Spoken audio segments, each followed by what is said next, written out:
একবার গ্রামের এক ধনী লোক একটি গরু কিনল। গরুটি দেখতে যেমন সুন্দর তেমনি খুব স্বাস্থ্যবান। কিন্তু একটি সমস্যা ছিল, গরুটি দারুণ চাঞ্চল। কোনোভাবেই এক জায়গায় দাঁড় করানো যেত না। ধনী লোকটি খুব বিরক্ত হয়ে পড়ল এবং গরুটি বিক্রি করার সিদ্ধান্ত নিল।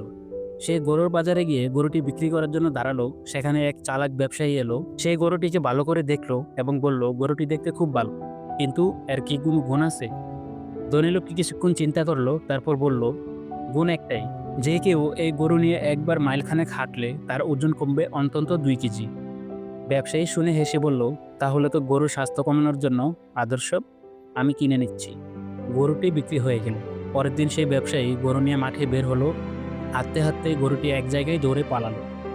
পুরো দিন ধরে ব্যবসায়ী গরুটিকে ধরার চেষ্টা করলো। সন্ধ্যায় ক্লান্ত হয়ে ফিরে এসে ধনী লোককে বলল, তোমার গরুর আসল গুণ আমি আজ বুঝেছি।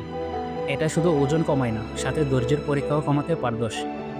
ধনী লোক মুচকি হেসে বলল, দেখুন, প্রতিটি জিনিসের আলাদা গুণ আছে, তবে গরুটিকে বুঝে চালাতে পারলে লাভ আপনারই হবে।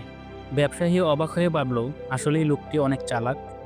গরুটি যেমন চালাক, তেমনি তার গল্পও মজার। এটি এদিকে যেমন হাস্যকর, তেমনি বুদ্ধির প্রয়োগ নিয়ে চিন্তা করার মতো।